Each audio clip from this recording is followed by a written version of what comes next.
Today, I'm going to talk very specifically about a really good question that I was asked. And I was asked about the weight loss journey whilst living with chronic illnesses. And I thought this was such a good question because chronic illness is something that I live with. Um, I'm type 2 diabetic. I also live with SLE, lupus, systemic lupus, which affects my internal organs, my heart and my lungs. It affects my joints as well, and I also have osteoarthritis, which is why I'm under my blanket keeping warm today, because it affects all of my joints, from my hands, my knees, my hips, my feet. And as a result of that, I also suffer with bursitis in my hip and fibromyalgia and chronic fatigue. So yeah, I suffer with a lot of chronic illnesses, and despite that, I've lost 114 pounds to date. I'm also postmenopausal, so there's a lot of things that people, women, that we all have to deal with on the weight loss journey. So when I was asked about covering the topic, I thought, brilliant, absolutely brilliant topic. And so that's what I'm going to cover today. So where do I start with this? Well, so I rejoined the Weight Watchers plan 5 years ago on the 8th of August 2019. But my journey was started many years before that. So I was diagnosed with SLE. We're talking about about a good 20 years ago. I was diagnosed with SLE, lupus, and up until then I did suffer with a lot of arthritic pains. At one point I was being tested for rheumatoid arthritis, and it turned out I didn't have it, but it later transpired that I was suffering with lupus. And then after that, all my health conditions just snowballed, because we're not just living in isolation, we are one. So lupus has a knock-on effect on the joints, and then it has a knock-on effect on my tiredness. It has a knock-on effect on my mental health. It's we're not in isolation. Everything has a knock-on effect. So when I was diagnosed with my chronic health condition, lupus being my main condition, I was very, very poorly. And in order to help me get better, I was on treatment, lots of medication, including steroids. And as a result of the steroids, I gained a lot of weight, which I now realise that it wasn't so much the steroids that had made me gain weight.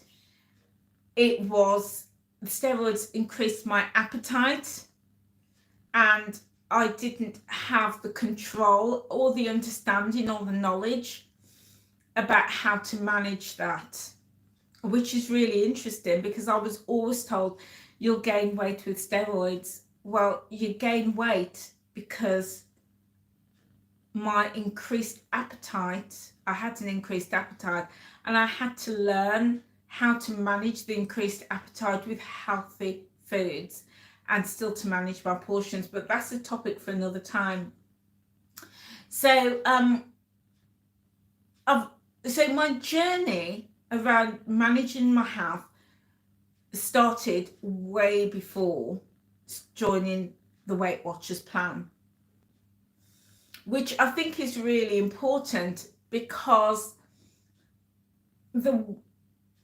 up until I joined Weight Watchers, I was using medication as a source of treatment to help me manage my condition. And I got to the point where my health condition was under control. But by that time, I'd gained 10 stone. I'd gained a lot of weight. Partly through medication, but also poor eating habits and not understanding anything about nutrition. So when I rejoined Weight Watchers for the final time in 2019, I was the heaviest I'd ever been. But I was also, I'd been severely ill, critically ill, and was starting to recover and started to improve. And the one thing that I learned on my journey with Weight Watchers, see, when I started Weight Watchers, I thought I was on a journey to lose weight. But over a couple of months, I realized actually that's not quite right. I realized that I'm on a journey to improve my health. Because I realized that if I just focused on weight loss, that could become really challenging. That could be really tough. After all, I had 10 stone to lose. That is no mean feat. 10 stone, 140 pounds. So, and then my other realization was that if I just focus on weight loss, not only is that hard, but I don't ever want to get to a point where I've lost weight and I'm still unhealthy. I'm still ill. I'm still sick. I didn't want that. Because people who are, there are still people, because what I realized was that being at a goal weight and losing weight doesn't necessarily equate to healthy. And you have some people who are at their goal weight and are at a healthy weight, but they're still unhealthy. And I realized that the two doesn't always fit together. So when I rejoined Weight Watchers, initially, my focus was all about losing the weight. And then I realized, no, it has to be more than that. If this is going to be a long-term plan for me and a lifestyle, it has to be way more than losing weight. This had to be a lifestyle change for me that was going to help me improve my health. So when I started looking at it like that, it was very different to my journey previously. My previous journeys in and out of Weight Watchers was always about losing weight. Got to get this stone off, got to get this half a stone off, got to get this 2 stone off. That was my focus. But this time around, because I'd come so close to losing my health, and when I say that, I'm not even being dramatic. When I say I nearly lost my health, I mean lying in a hospital bed and the doctor and the consultant saying to me that if I hadn't come in to see them, if I hadn't have gone to the doctor and the doctor hadn't referred me to the hospital, he said within 2 or 3 weeks, I would have had a massive heart attack and I would have been dead. It's as simple as that. He said, you would have been dead. He said, in fact, his words were, you would have been dead before you hit the ground. So I'm not being dramatic when I say it was a life and death situation for me.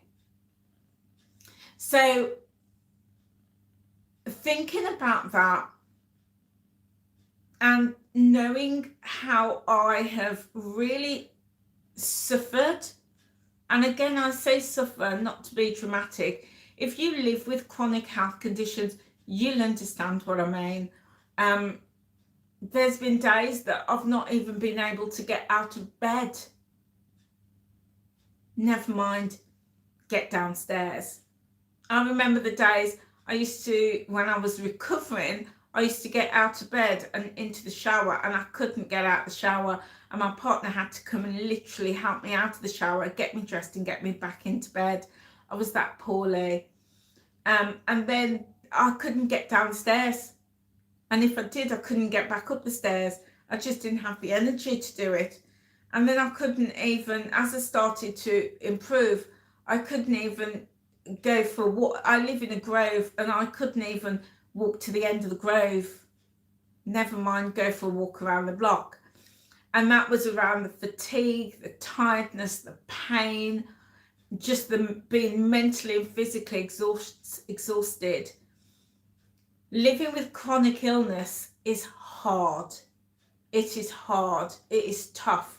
It can rob you of who you are and the person that you want to be. So for me, I had to learn to think about the journey as one to improve my health rather than to lose weight. Because if I was just going to focus in on losing weight, for me, that was like pushing a steel ball up a hill. That's hard. That's hard. Whereas when I switched my focus and thought about, I need to improve my health, it was very different. So, and I'll explain why it's different. When I was on previous journeys trying to lose weight, the diet mentality would kick in, and I'd be like, well, I can only eat, I should, eat so many calories, or I should only eat this level of this portion, or obsessing with the scales and obsessing about overeating, obsessing with my points, obsessing about, can I eat this, can I eat that? That for me was diet culture. And whilst Weight Watchers say it's not a diet, it's very easy to live it as a diet when we start obsessing about the scales and our points and what we can and can't eat, etc. And I had to switch my mindset from that to thinking, I need to focus on my health. I need to improve my health. And when I started thinking about, I'm on this journey to improve my health rather than I'm on this journey to lose weight, it's very different. For me anyway, it was very different. So I started researching what foods I needed to eat to support my lupus. SLE was my main condition. I started to think about what foods I needed to improve my condition. I've got the cat here. This is Benji. I needed to think about what foods I needed to improve my lupus, because let me tell you, I was honestly, I was so ill. I was so ill. And my doctor said, and my consultant said to me, he said, if you need to respect your condition, you need to respect your body and respect your illness. Otherwise, you ain't going to win. It's going to take you out. So I started to think about what foods can support my body and help my body heal from my chronic illness. And one of the things that I discovered, and this actually set me on a whole different trajectory, I started to discover that for me, suffering with lupus and arthritis, nightshade products, nightshade foods could be a trigger. So that was things like tomatoes. And at the start of my journey, I couldn't eat tomatoes. It would trigger me. And I used to think that's so interesting that certain foods can have this reaction in my body.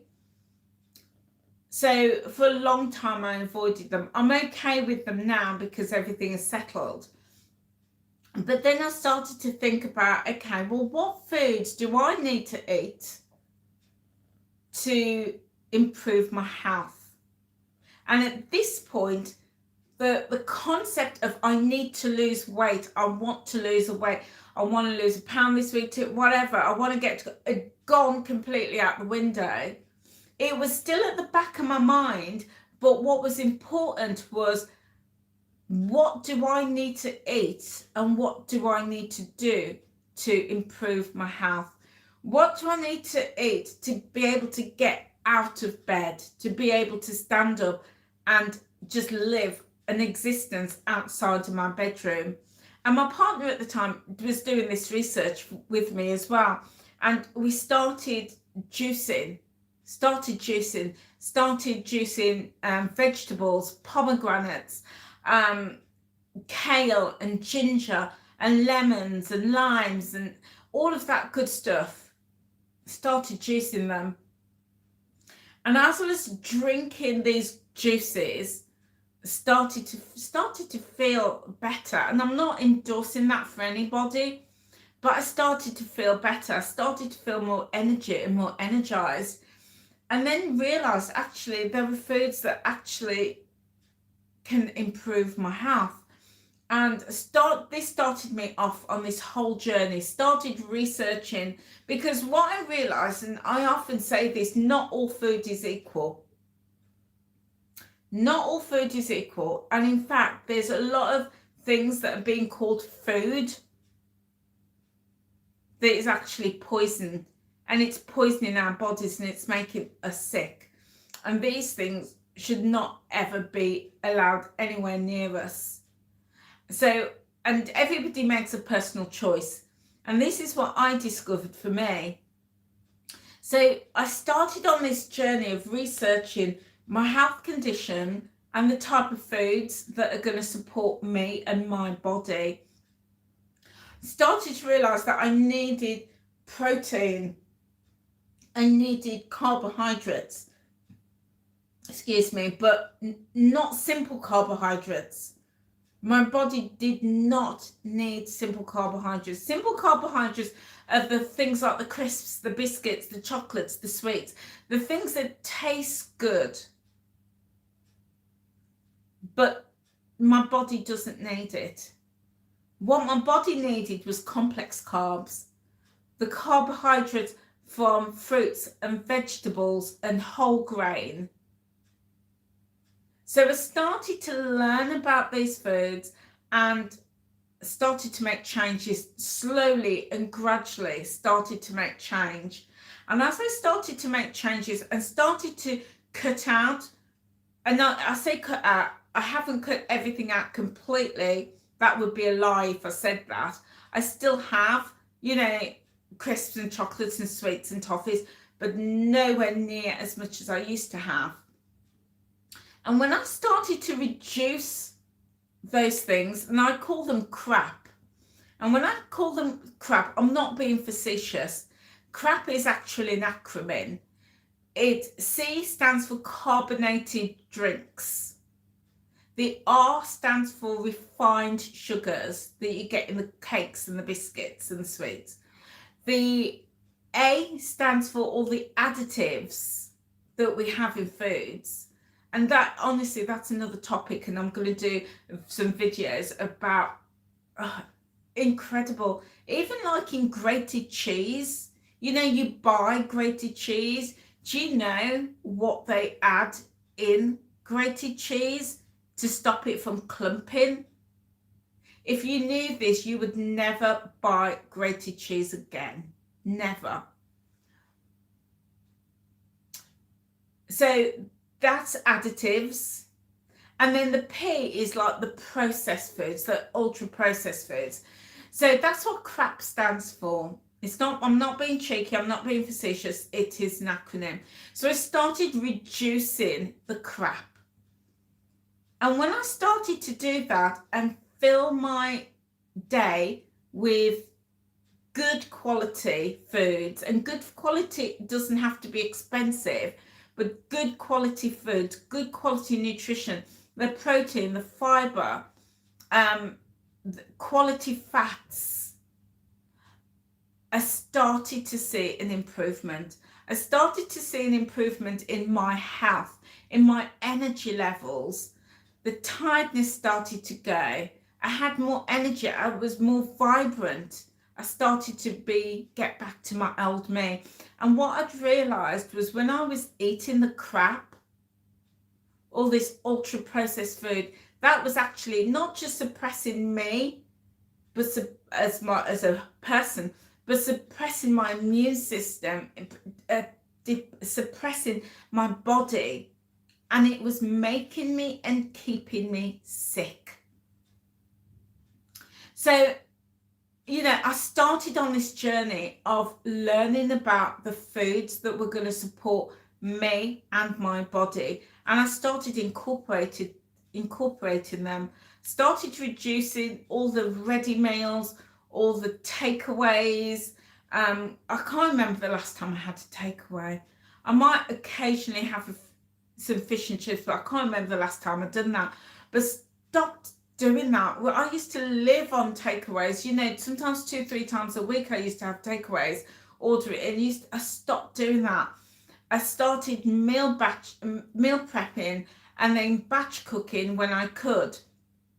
And when I did, I would cook up a lot because there were times that I didn't have the energy to stand in the kitchen and cook.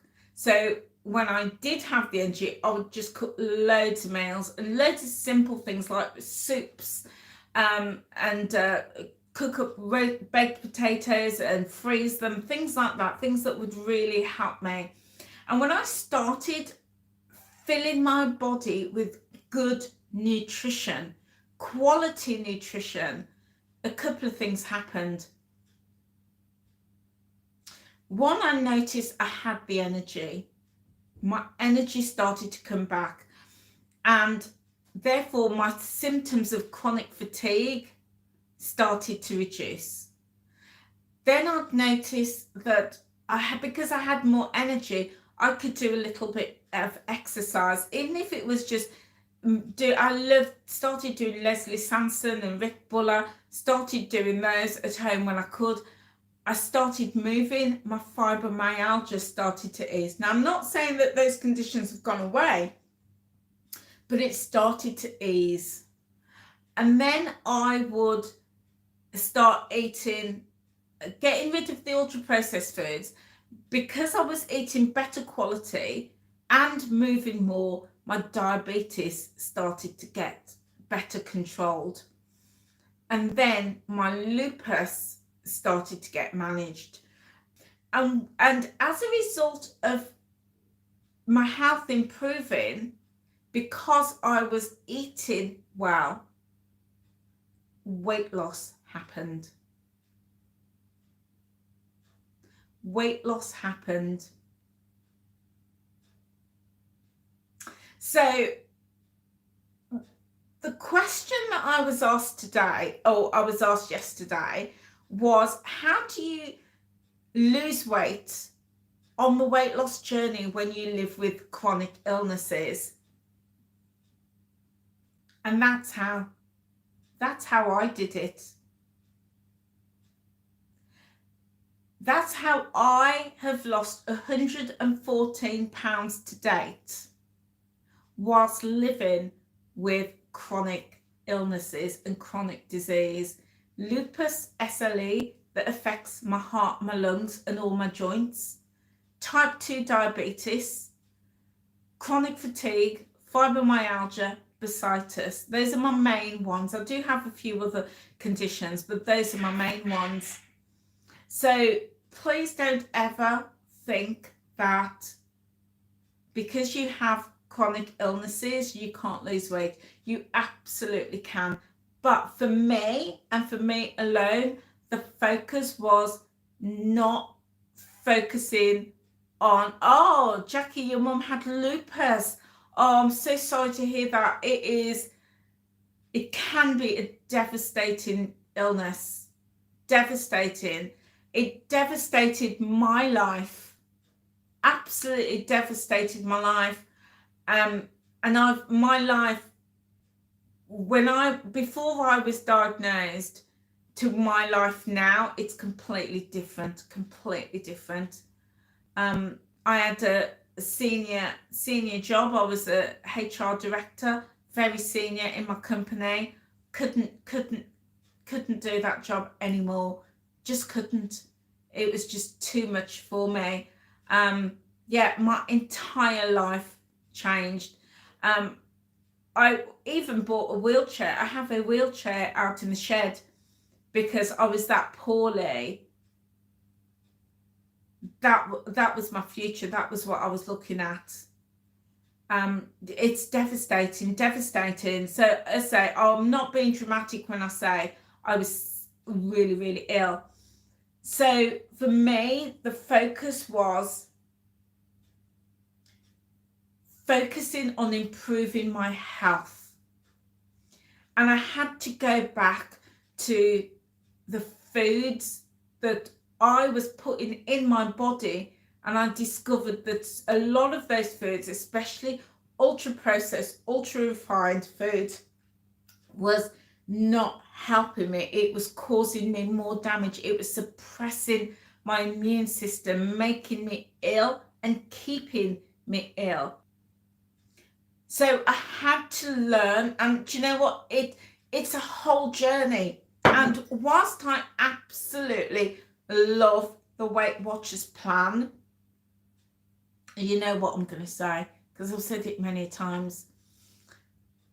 The concept of nothing is off the table, is just too wide.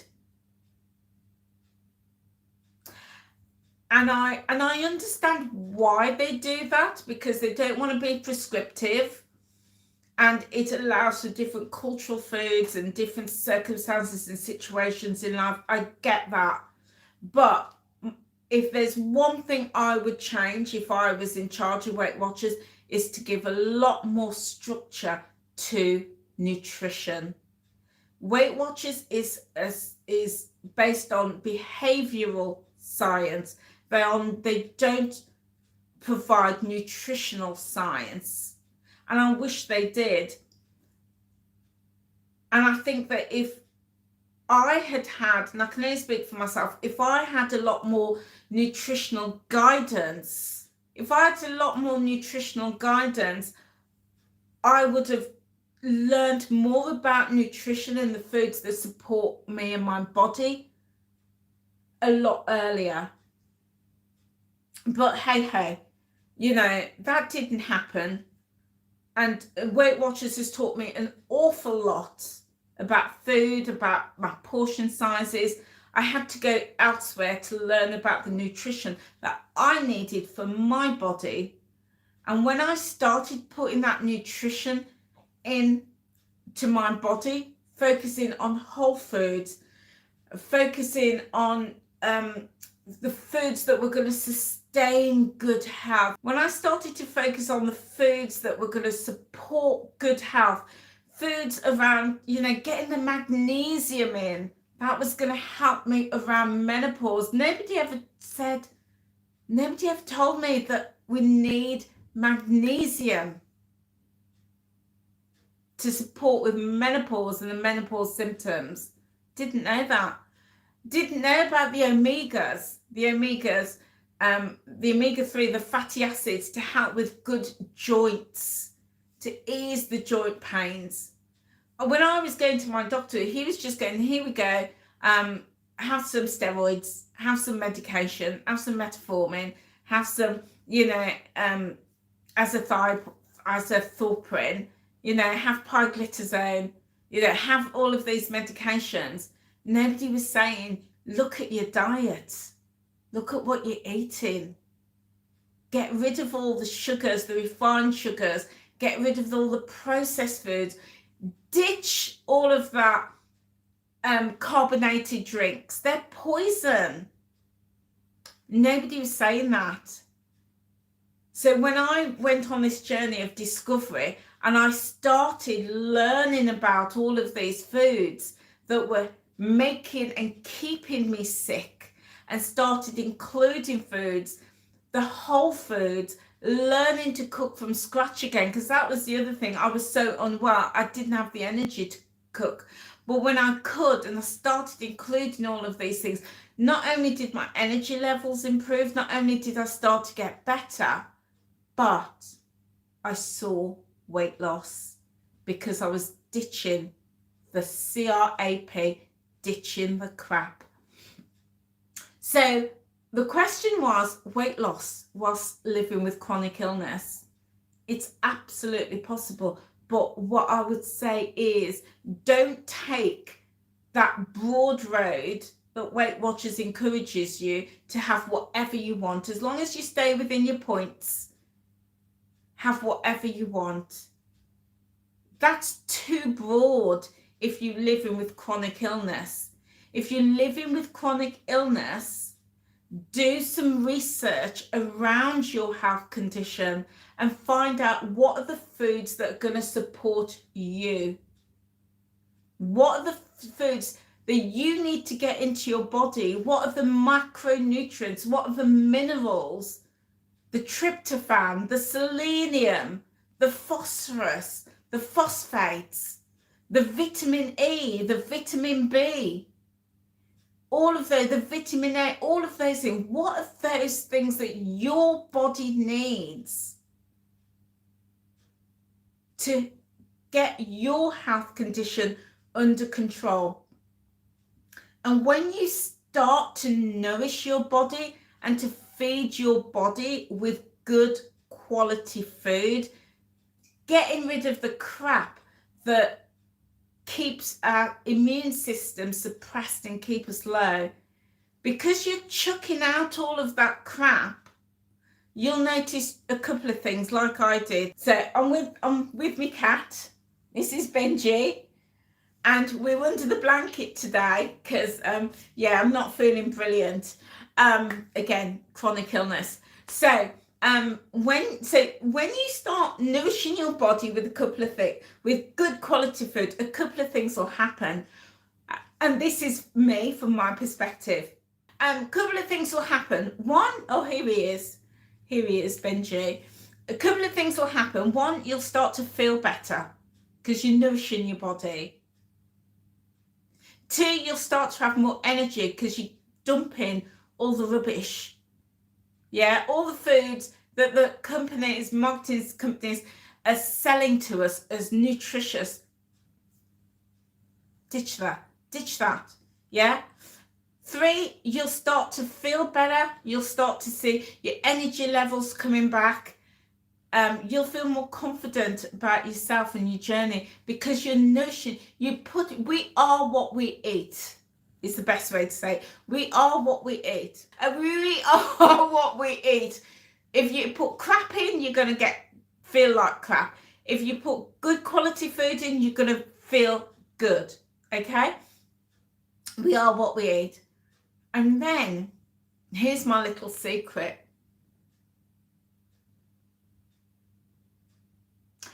And this is for me, and this is no medical advice intended here. I'm not a nutritionist, I'm not a scientist, I'm not a doctor, okay? I still have a little bit of ultra-processed foods, I'm not going to lie. I still enjoy biscuit and I still enjoy toffees, I still enjoy crisps. I'd say I'm at least 80 to 90% of gone. Yeah, honestly, 80 to 90% has gone compared to what I used to eat. I used to practically live on it because I didn't have the energy to cook, didn't have the inclination to cook. So it used to be a lot of burgers and chips and takeaways, pizzas, anything I could throw in the oven was what I lived on. So when I got rid of all of that stuff and started eating whole food and cooking from scratch, and I know not everybody can cook from scratch, not everybody can cook, and I accept that. But when I started doing that, a couple of things happened.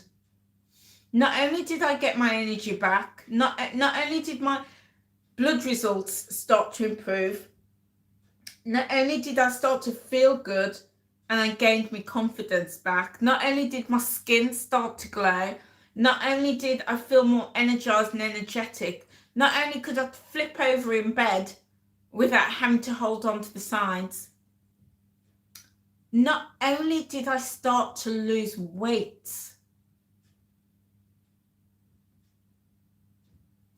but as you know, I don't track. And for me, that allowed me to stop tracking, which was a burden for me. And I know everybody's different. Some people find it useful, some people enjoy it, etc. Go with what works for you.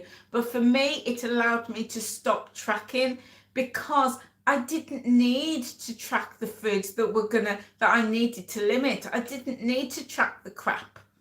You know, the sugars, the ultra processed foods, didn't need to track those because eating fruits and vegetables and good quality protein is not going to make you fat. That's not going to make you fat, guys. What makes us fat is the sugars, the refined sugars, the ultra processed foods, the foods that are laden with fats and salts and sugars. That is what makes us fat.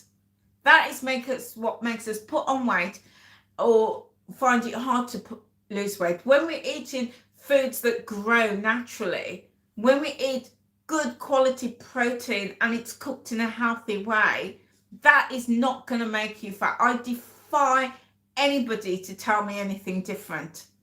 Yeah, when you look at you know, people of our parents' generation and the generation before, they didn't have ultra processed foods and they didn't have weight problem. They grew their vegetables, or they bought their vegetables, they cooked it, and it was meat and 2 veg was their meal. Yeah, maybe porridge and oats for breakfast with some fruit. Yeah, lunch was a sandwich, and that was it. But these days, what's crept in is the chocolates, the sweets, the biscuits, the cakes, the takeaways, you know, those bars that tell you you're going to be skinny, those syrups that tell you you're going to be skinny. All of these things make us ill. They make us put on weight. And those are the foods that we need to keep track of. So yeah, absolutely track those foods. If those are the foods that you want to eat, absolutely track them. But when I started to reduce those, and that's why I say I'm about 80 to 90%, I don't eat those foods. But when I'm having my fruits, my veggies, you know, all those, the good quality proteins, the good quality carbs and the fats, for me, weight loss happened. And I've stopped tracking since September, and I've lost a stone, 14 pounds, since I've stopped tracking. And that is what having good quality food does for me. And that is how I have continued to lose weight despite living with chronic conditions. And, you know, I'm sat here on the sofa. I'm not usually, I'm in my kitchen, but I'm sat on the sofa. I've got my electric blanket because I'm a bit poorly today. You know, my arthritis is really bad. I've just ordered some splints, some hand splints and some feet splints. Yesterday, yeah, I'm really poorly at the moment. And that's why I'm sat here as opposed to in the kitchen. But yeah, good quality food. Good quality food. It's going to nourish our bodies, and that is what helps us to lose weight. Reduce the crap. I'm not saying get rid of it altogether, but reduce it as much as possible. So guys, there we go. That is, I hope that answers the question. Really fantastic couple of questions I've had. I had one about dealing with my sugar cravings, and this is another question about living with chronic illness and losing weight. If you have a question that you want me to answer, as I say, I will answer it from my journey, from my perspective. Let me know. I'd love to have this conversation. So any questions you have about the weight loss journey, do let me know. Anyway, guys, I hope that was useful. Do let me know. What are your thoughts? What do you think? Yeah, drop your comments below, and I will definitely go in and read them. Anyway, guys, listen, I've got to get to soon. Take care, Frugal Mama. I'll see you soon. Bye, Jackie. Take care, Esther. See you soon. Bye.